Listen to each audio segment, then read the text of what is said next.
दोस्तों BNS 85 यानी कि 498 है जो पुराने कानून में था दोस्तों। और जो कोई भी किसी महिला का पति या पति का रिश्तेदार होने के नाते ऐसी महिला के साथ अगर क्रूरता करता है तो 3 साल की जेल का प्रावधान है दोस्तों, और जुर्माना भी देना होगा। साथ में धारा 498 है दोस्तों, इसका दुरुपयोग अपने नेक इरादे के बावजूद 498 का बड़े पैमाने पर दुरुपयोग किया जा रहा है दोस्तों, जो अक्सर वैवाहिक विवादों के दौरान व्यक्तिगत हिसाब किताब निपटाने का भी एक साधन, बहुत बड़ा साधन बन गया दोस्तों। और कुछ अनुमान बताते हैं दोस्तों, हर 10 मामले में से 6ठे से 7वां मामला जांच या सुनवाई के दौरान दोस्तों निराधार पाया जाता है।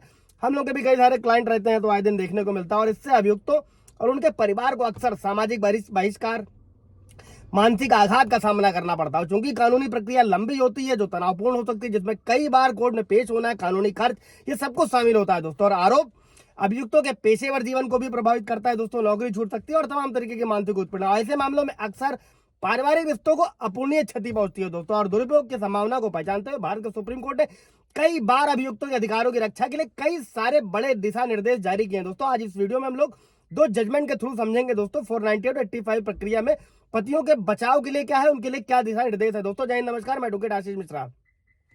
लाइक कर दीजिएगा, शेयर कर दीजिएगा, सब्सक्राइब कर दीजिएगा ताकि इन्फॉर्मेशन और लोगों को मिल सके दोस्तों। अभी बढ़ते हैं, सबसे पहला जजमेंट समझते हैं अनीस कुमार और प्रीति गुप्ता के मामले में दोस्तों। इसमें हुआ क्या था दोस्तों कि कोर्ट ने अनावश्यक उत्पीड़न से बचने के लिए अभियुक्तों को गिरफ्तार करने से पहले जो है वो प्रारंभिक जांच की आवश्यकता पर जोर दिया था दोस्तों। और कोर्ट को सलाह दी जाती है कि वो किसी भी इलीगल यानी कि अनावश्यक गिरफ्तार से बचने के लिए जो है जल्द से जल्द जमानत देने पर विचार करें।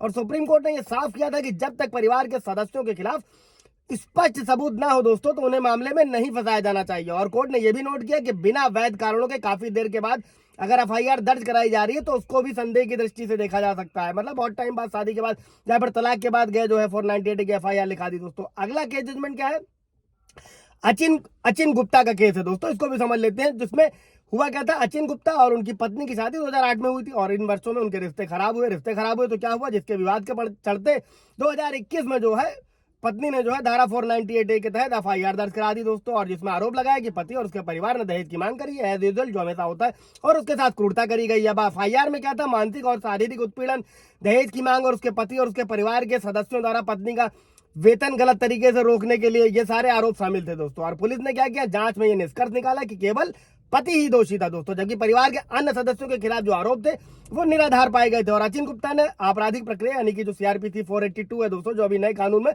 528 है, जिसे आप हमेशा मैं आप लोगों को रिपीट करता हूं कि आप हाई कोर्ट में क्वेश्चन के लिए आ सकते हैं अगर झूठी FIR कराई गई है दोस्तों। अभी आगे बढ़ते हैं। अब दोस्तों अगर आप पर भी पत्नी ने 498 85 BNS में झूठे मुकदमे दर्ज कराए हैं तो अभी इसी सुप्रीम कोर्ट के जजमेंट से स्टेप बाय स्टेप समझते हैं कि आप इसे अपने मुकदमे में कैसे इस्तेमाल कर सकते हैं। जजमेंट की कॉपी चाहिए होगी तो कमेंट कीजिएगा, आपको मिल जाएगी दोस्तों। FIR चूंकि शादी के 13 साल बाद और दंपत्ति की आखिरी जो विवाद हुआ था 1 साल से अधिक समय बाद दर्ज करी गई थी दोस्तों, और जिससे क्या हुआ था, इसकी विश्वसनीयता पर सवाल उठे। और FIR में जो कि इंपॉर्टेंट सुप्रीम कोर्ट ने किया हुआ है उसमें घटनाओं और तारीखों के बिना अस्पष्ट और सामान्य आरोप शामिल थे दोस्तों। और इसको भी मैं ब्रीफ कर दूंगा, अभी आप पूछेगा तो कोई सवाल होगा तो पूछेगा। और पुलिस जांच ने क्या किया, पूरे परिवार के खिलाफ सामान्य आरोप थे, उसके बावजूद भी चुनिंदा रूप से सिर्फ और सिर्फ केवल पति को बता रहा। हाईकोर्ट ने FIR को रद्द करने से इनकार कर दिया। पति पहले हाईकोर्ट गया था, इसके बाद क्या हुआ, ये कहते हुए जो आरोपों की जो सत्यता है निर्धारित करने के लिए एक परीक्षण की आवश्यकता है दोस्तों। और कोर्ट ने माना कि FIR दर्ज करने में देरी और आरोपों की सामान्य प्रकृति के जो मुद्दे हैं दोस्तों, उनकी प्रक्रिया, उनकी जांच अच्छे तरीके से की जानी चाहिए। और हाईकोर्ट के फैसले से असंतुष्ट था पति, यानी कि जो जिसका जजमेंट हम लोग जिसको समझ रहे हैं अचिन गुप्ता, फिर उसने सुप्रीम कोर्ट का रुख किया और सुप्रीम कोर्ट ने कई सारे कानूनी जो है सवालों पर ध्यान केंद्रित किया दोस्तों। इसको आप भी समझिएगा, अगर आपके साथ में ऐसा है, क्या काफी देरी से दर्ज की गई FIR को विश्वसनीय माना जा सकता है और आरोपी पर इसके क्या प्रभाव है, क्या धारा 498A के तहत FIR को बनाए रखने के लिए सामान्य और अस्पष्ट आरोप पर्याप्त है, ये सारे सवाल थे सुप्रीम कोर्ट के दोस्तों। और क्या किया, अचिन गुप्ता के खिलाफ जो FIR थी उसको रद्द कर दिया और महत्वपूर्ण कई सारी मिसाल कायम करी। और न्यायालय ने स्वीकार किया कि बिना किसी वैध स्पष्टीकरण के FIR दर्ज करने में काफी देरी से संकेत मिलता है कि यह पति द्वारा तलाक याचिका का जवाबी हमला हो सकता है, जिस पर मैंने पीछे वीडियो बनाया हुआ, आप जाकर देख सकते हैं। इधर पति ने डाला तलाक, इधर पत्नी ने डाला 498 दोस्तों। और कोर्ट ने माना, सुप्रीम कोर्ट ने, कि 498 के तहत FIR में जो घटनाएं होती है, जो समय होती है, जो डेट्स होती है, उन्हें स्पष्ट रूप से लिखा जाना चाहिए दोस्तों। और यह आवश्यकता सुनिश्चित करती है कि केवल वास्तविक मामले ही मुकदमे के लिए आगे बढ़े दोस्तों।